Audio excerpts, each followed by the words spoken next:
하나님 말씀은 누가복음 21장 34절에서 36절까지 말씀. 너희는 스스로 조심하라. 그렇지 않으면 방탕함과 술취함과 생활의 염려로 마음이 둔하여지고 뜻밖의 그날이 덕과 같이 너희에게 임하리라. 이날은 온 지구상에 거하는 모든 사람에게 임하리라. 이러므로 너희는 장차 올 이 모든 일을 능히 피하고 인자 앞에 서도록 항상 기도하며 깨어 있으라 하시니라. 이는 하나님의 말씀이니라. 아멘. 자, 오늘 누가복음 21장 34절과 36절 말씀을 통해서 지난 시간에 말씀드린 대로 주의 재림을 예비하는 성도의 자세, 두 번째 시간을 우리가 살펴보도록 하겠습니다. 다시 말씀드리면 예수님의 재림과 관련해서 사복음서에는 마태복음과 누가복음과 그다음에 마가복음에 기록되어 있습니다. 마태복음 24장 말씀이죠. 또 마가복음 13장 말씀, 그리고 오늘 읽은 누가복음 21장.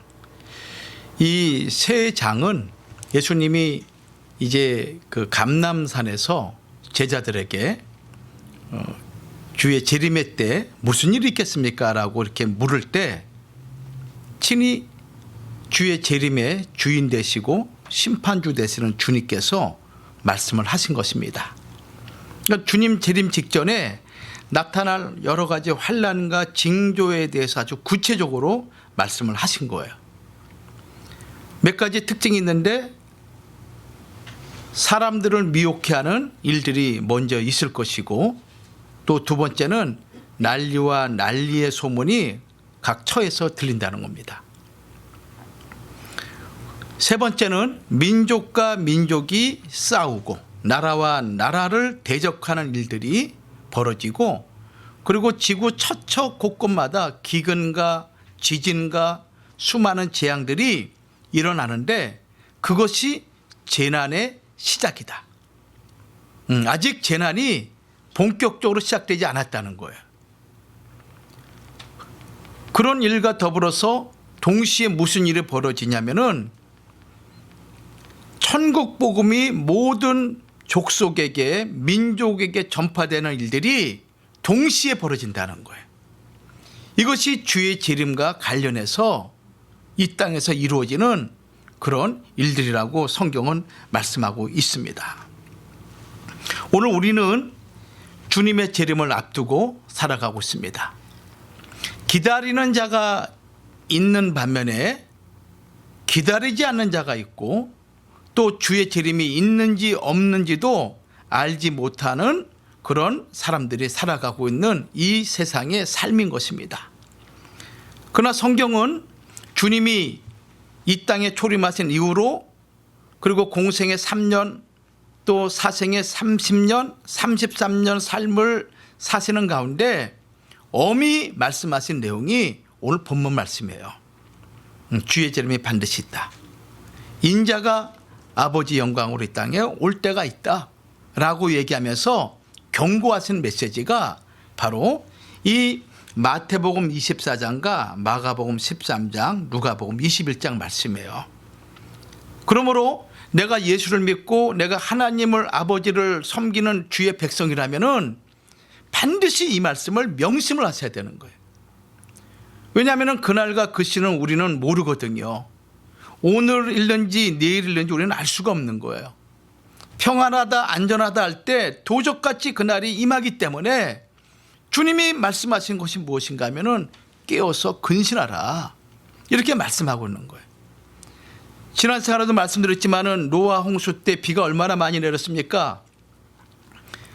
노아 홍수, 그 홍수를 일으키는 비가 내리기도 했지만 그 전에도 많은 비가 있었겠죠. 장마가 있었고, 또 봄비도 있었고, 가을비도 있었고, 수많은 비들이 있었습니다. 그러나 하나님이 작정하시고 하나님이 정한 때에 내린 그 비는 인류를 멸망시키는, 심판하시는 비이지만은 이 땅에 살아가는 자들은 아무도 몰랐어요. 오직 알고 있는 사람은 노아와 노아의 식구 7명, 모두 8명만 이 비가 지구를 멸망시키고 심판하시는 하나님의 진노의 심판이라는 것을 그들만 알고 있었던 것입니다. 소돔과 고모라 성을 멸망시킬 때도 마찬가지죠. 그 소돔과 고모라 성에 얼마나 많은 사람들이 있었습니까? 부귀와 향락과 그다음에 온갖 명예와 그리고 권세를 가지고 있는 자들이 그 성 안에 얼마나 많이 있었어요. 그런데 그 성이 심판을 받는 그 메시지를 받은 사람은 롯과 그의 아내와 그의 2딸이었습니다. 가장 지근거리에 있는 사위조차도 롯의 말을 우습게 여기고 농담으로 알고 오히려 경멸한 그런 일이 벌어진 것이죠.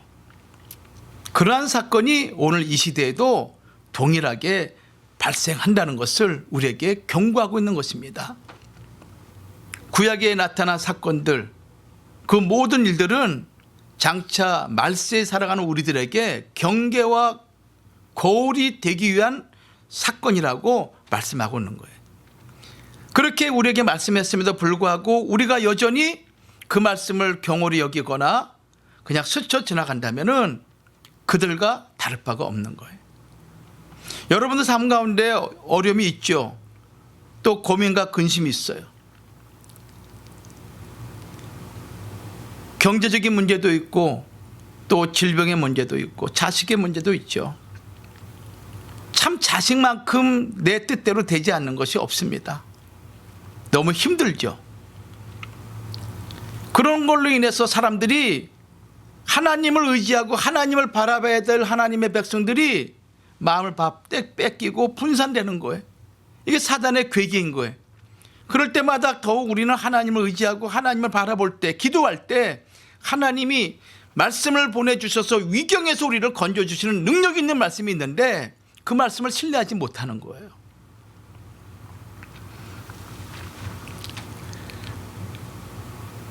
여러분들, 우리는 주님의 재림을 앞두고 살고 있다는 것을 명심하십시오. 자, 그러면은 이 주님의 재림의 날은 어떤 날인가?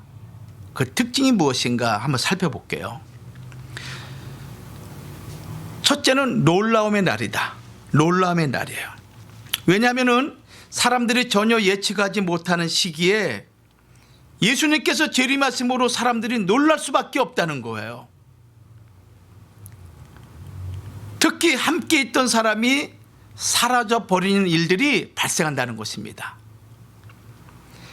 마태복음 25장 31절 말씀 보면은 인자가 자기 영광으로 모든 천사와 함께 올 때에 자기의 영광의 보좌에 앉으리니, 하나님이 즉 예수님이 이 땅에 오실 때 자기 영광으로 모든 천사와 함께 오신다.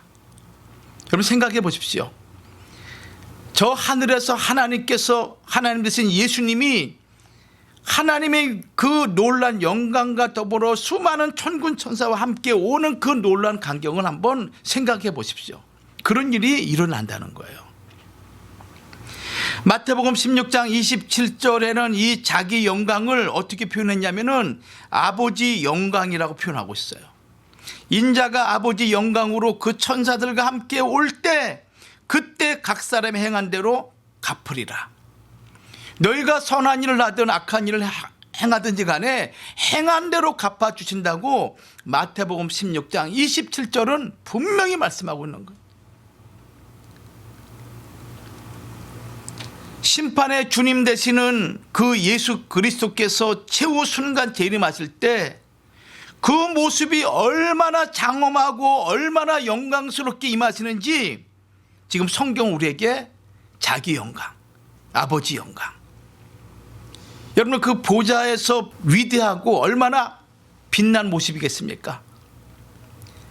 이 우리가 태양을 정오 때 바라볼 때 우리가 바라볼 수 있나요? 선글라스를 끼고 바라보더라도 직접 보기가 힘들어요. 근데 태양의 7배가 되는 그 빛의 영광으로 주님이 강림할 때 과연 누가 그 앞에 설 수 있겠습니까? 영광으로라는 이 단어는 이 세상의 어떠한 것도 하나님의 그 빛나고 아름다움을 표현할 방법이 없는 거예요. 그래서 영광이라 표현하는 거예요. 인간의 단어로는 수식할 수가 없는 거예요. 천사들과 함께 온다. 이것은 예수님의 재림이 전 우주적인 그런 하나님의 역사라는 거예요. 우리에게만 보이는 것이 아니죠. 전 이 지구에 살고 있는 모든 만민들이 주님이 위엄 있게 영광으로 임하는 그 모습을 보게 된다는 것입니다. 데살로니가후서 1장 7절과 8절 말씀 보면은 환난 받는 너희에게는 우리와 함께 안식으로 갚으시는 것이 하나님의 공이시니 주 예수께서 저희의 능력의 천사들과 함께 하늘로부터 불꽃 중에 나타나실 때 능력의 천사들과 함께 하늘에서 불꽃 중에 나타나신다는 거예요. 그래서 하나님을 모르는 자들과 우리 주 예수 그리스도의 복음을 순종치 않는 자들에게는 형벌을 주시겠다 이렇게 말씀하고 있어요. 그래서 이 날은 놀라움의 날이에요. 지구상에 있는 모든 자들이 놀라운 날이에요.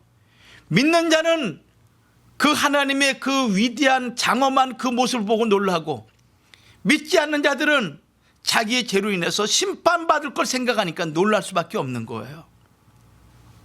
여러분들은 주의 재림을 믿습니까? 분명히 믿어야죠. 그렇죠? 죄가 있으면 주의 재림이 좀 늦게 오기를 기다려. 지금 오면 안 돼. 내가 좀 해결해야 돼. 회개는 지금 곧 회개지 내일 있다가 무슨 회개입니까?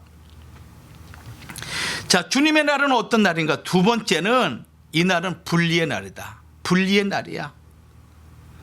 왜 분리의 날이냐면은 주의 재림과 더불어서 그 놀라운 축복에 참여하는 자가 있는 반면에 그렇지 못한 자가 있는 분리의 날이에요. 분리의 날이야. 마태복음 24장 40절과 41절 말씀 보면 주님이 직접 이렇게 말씀하셨어요. 그때에 두 사람이 밭에 있음에 하나는 데려감을 당하고 하나는 버려둠을 당할 것이요. 두 여자가 매를 갈고 있음에 맷돌이죠. 맷돌을 갈고 있으며 하나는 데려감을 당하고 하나는 버려둠을 당할 것이니라 분리가 된다는 거예요. 갑자기 같이 일을 하고 있는데 한 사람은 하나님이 끌어올려서 공중으로 하나님이 데려가시는 반면에 나머지 한 사람은 그대로 땅에 있다는 거예요. 부부가 잠을 자고 있다가 한 사람은 데려감을 당하고 한 사람은 그대로 있게 되는 거예요. 여러분, 이게 남의 얘기가 아니에요.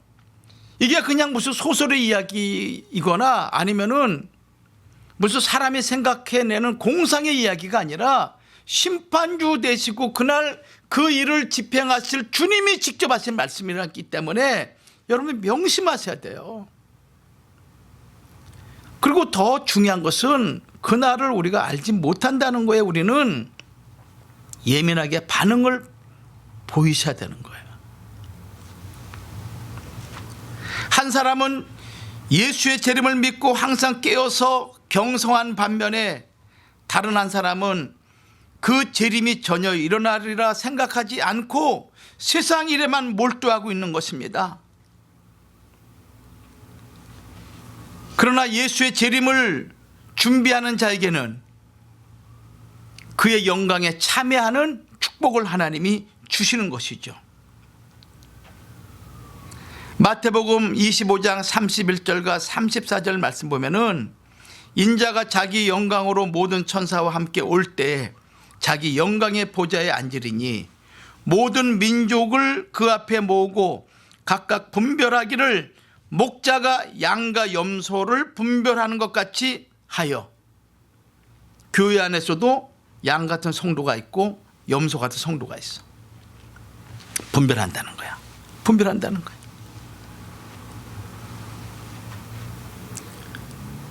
양은 그 오른편에 염소는 왼편에 두리라. 그때 임금이 그 오른편에 있는 자들에게 이르시되 내 아버지께 복받을 자들이여 나와 창세로부터 너희를 위하여 예비된 나라를 상속하라.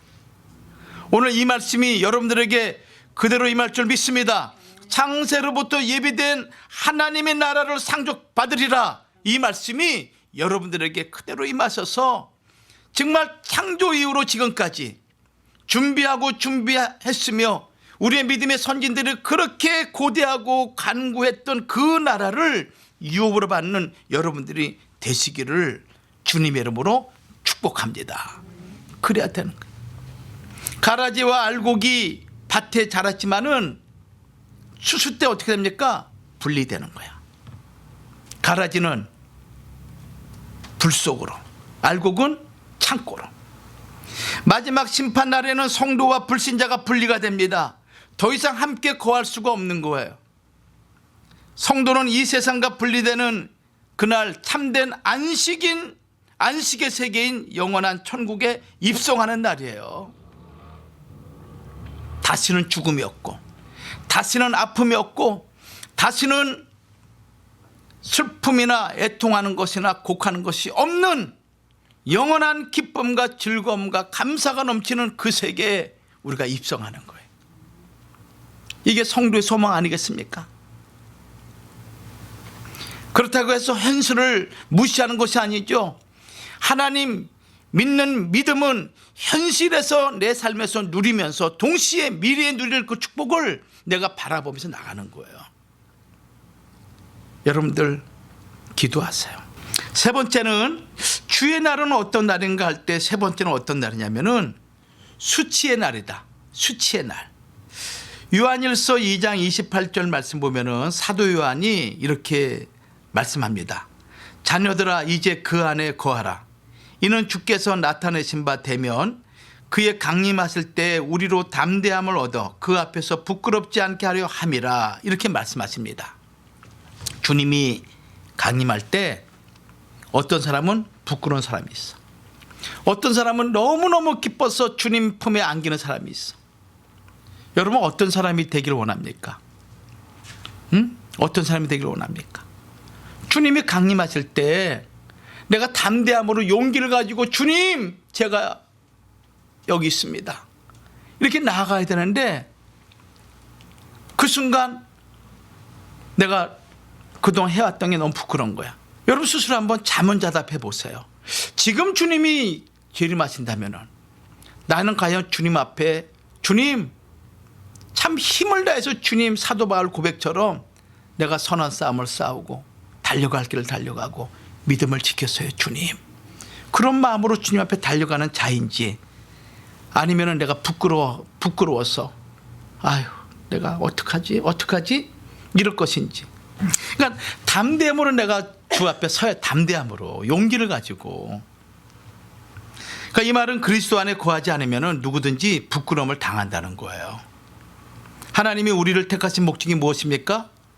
요한복음 15장 16절 말씀 보면은 너희가 나를 택하신 것이 아니라 내가 너희를 택하여 세웠다 그랬습니다.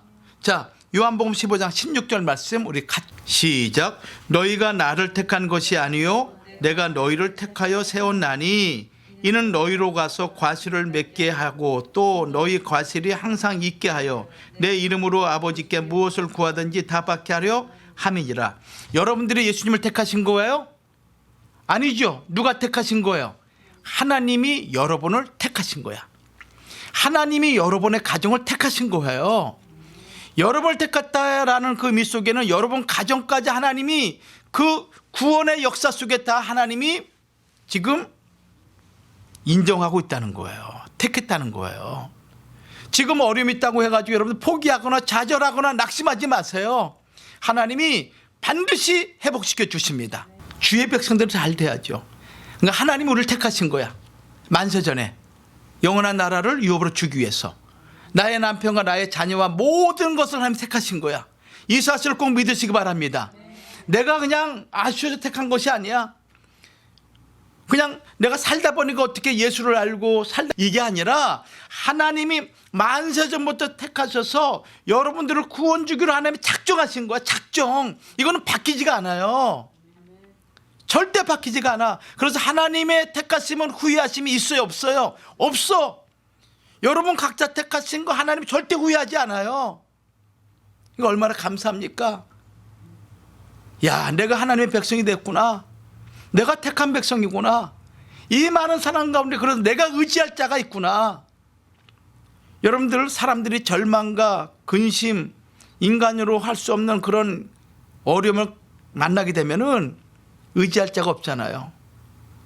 그러니까 어떤 사람은 자살하고 죽기도 하고 포기하기도 하고, 그래서 그냥 모든 것을 그냥 낭망한 상태에 지내는 사람들 있죠. 그런데 우리는 누가 있어요? 주 예수 그리스도가 있는 거야. 하나님이 계신 거야. 하나님 도와주세요. 어떻게 해요, 하나님? 제가 그동안 믿지 못한 거 어떡합니까? 그래 도와주셔야죠. 할 때 하나님께서 인자와 자비가 풍성하신 하나님이 따라 안심하라 이렇게 말씀하시는 거예요. 그 하나님을 믿으시고 포기하지 마세요. 기도하세요. 기도해. 하나님이 여러분을 택하시는 이유는 열매를 맺기 위함이고, 그리고 내 이름으로 아버지께 무엇을 구하든지 다 받게 하기 위해서 하나님이 여러분을 택하셨다. 이 말씀을 꼭 믿으시기를 주의 이름으로 축원합니다. 아셨죠? 예. 네. 그럼 두 번째 큰 대지입니다. 큰 대지. 두 번째. 그러면은 우리가 이 말세를 살아가는 성도인데 어떠한 자세로 살아가야 될 것인가? 어떠한 자세로? 자, 두 번째 대지 첫 번째예요. 항상 기도에 힘쓰고 감사함으로 깨어 있어라. 항상 기도에 힘쓰고 감사함으로 깨어 있어라. 여기 깨어 있어라라는 이 단어는 헬라어로 그레고레오라는 단어예요. 그레고레오. 주시하다.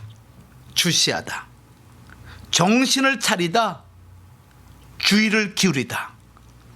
이런 의미인 거예요.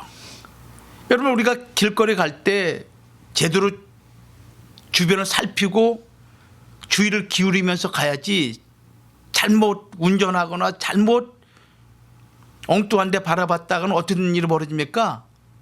사고 나는 거죠. 사고 나는 거예요. 인생길도 마찬가지예요. 정신 차리고 주의를 살펴봐야 돼요. 이 세상은 어떤 세상이냐면은 사단마귀가 우는 사자같이 택한 백성이라도 잡아먹기 위해서 지금 으르렁으렁대고 있는 시대를 우리가 살아가고 있는 거예요. 아니, 잡혀먹힘을 당해요. 그러니까 항상 우리가 주의하고 깨어 있어야 돼. 무엇으로? 기도로.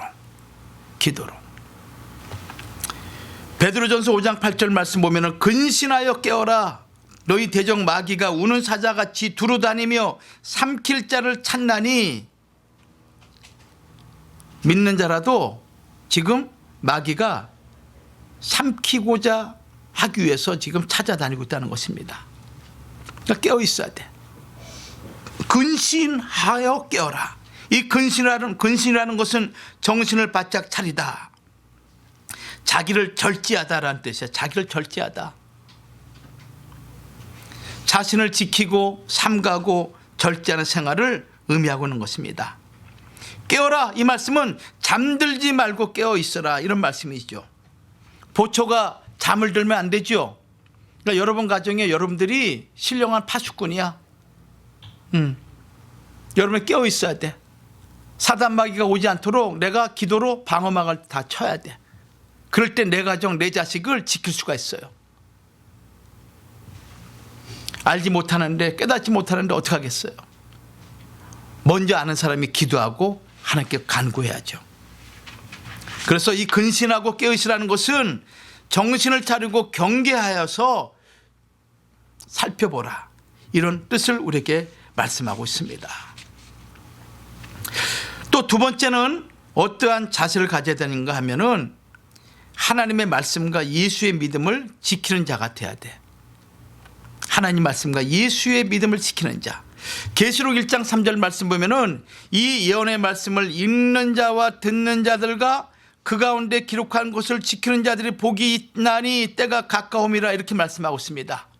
세 가지 말씀하고 있어요. 첫째는 말씀을 읽는 자, 둘째는 말씀을 듣는 자, 세 번째는 그 가운데 기록한 것을 지키는 자들이 복이 있다.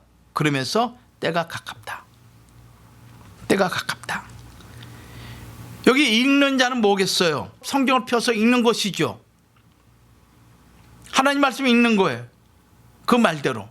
듣는 자는 성경을 읽을 때 그 읽는 것을 듣고 이해하는 사람들. 오늘 여러분들의 말씀을 듣죠? 이 말씀을 여러분 이해를 해야 되는 거예요.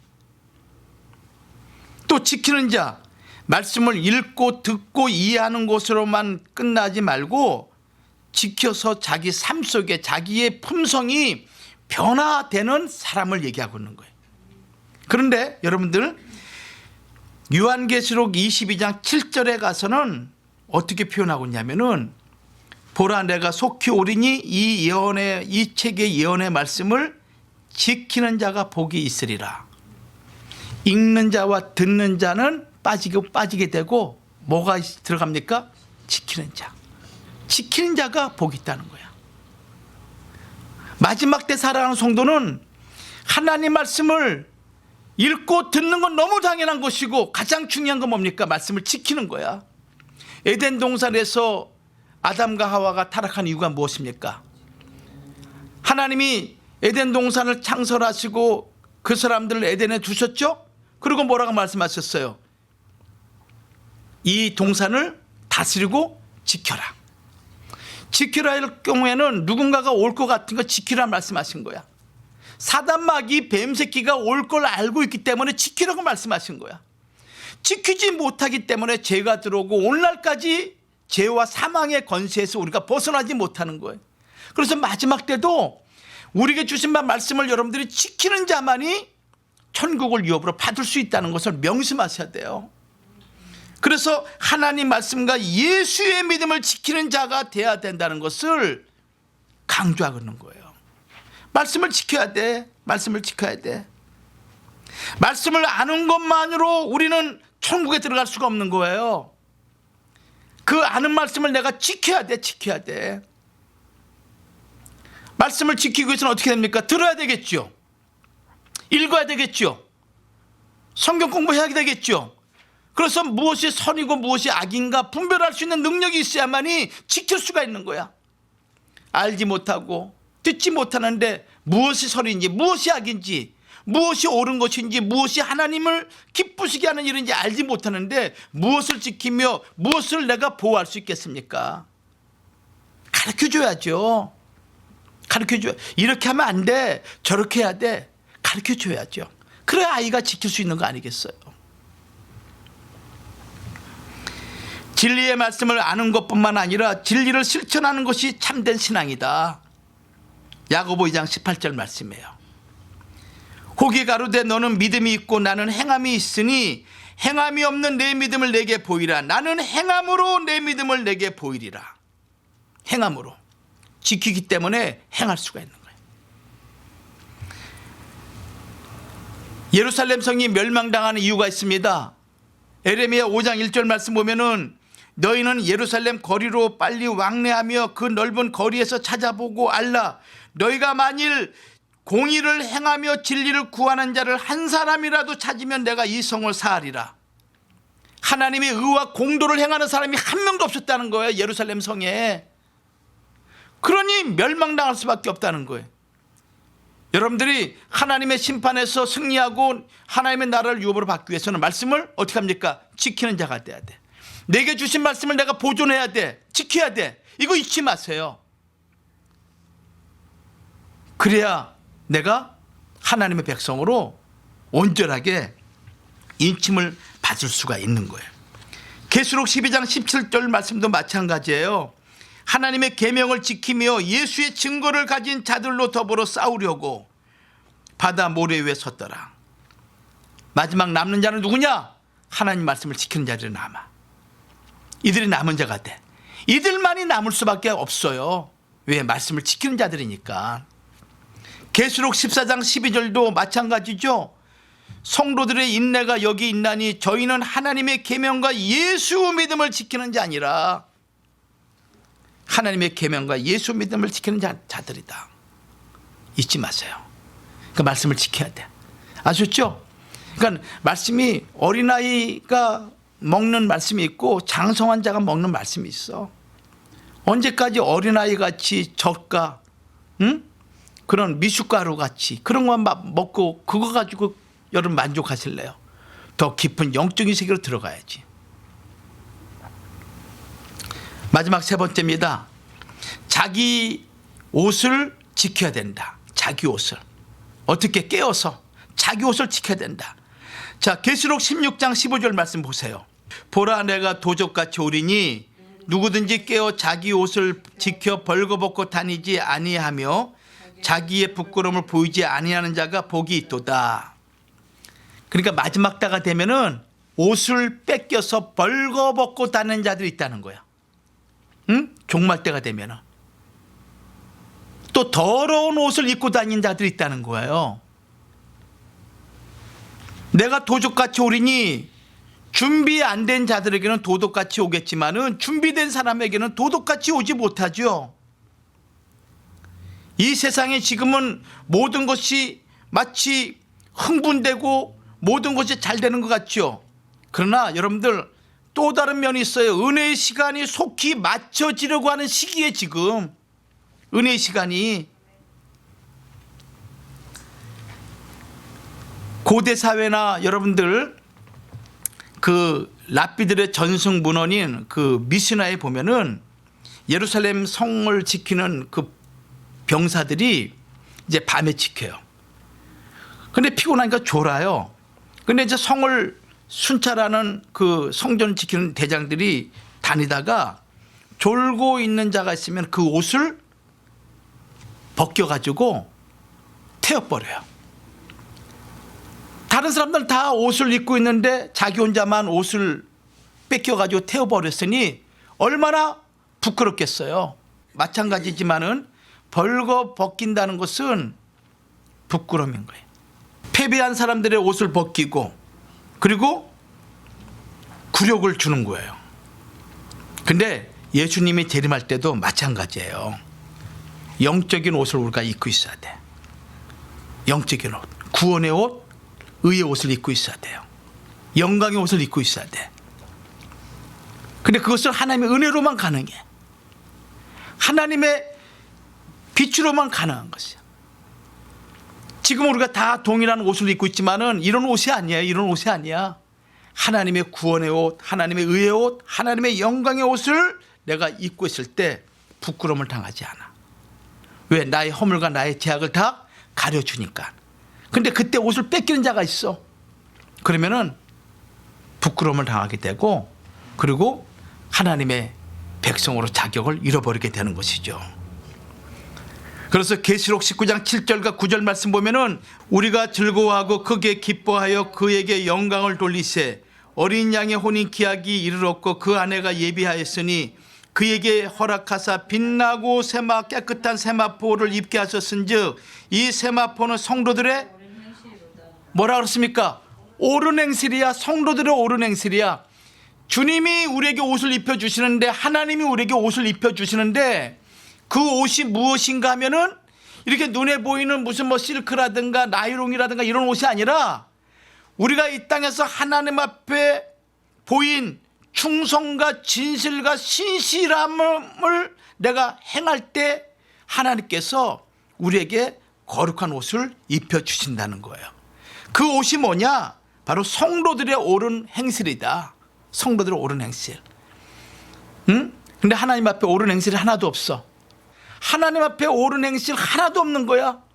헌신도 없고 봉사도 없고 헌금도 없고 아무것도 없는 거야. 그때는 뭐가 되겠어요? 뻘거벗게 되는 거야. 여러분들 거울 가서 뻘거벗고 옷 봐봐. 자기 몸 봐봐. 다 배가 불룩 튀어나오고 볼품 없어. 부끄럽죠? 근데 하나님이 입혀주시는 거야.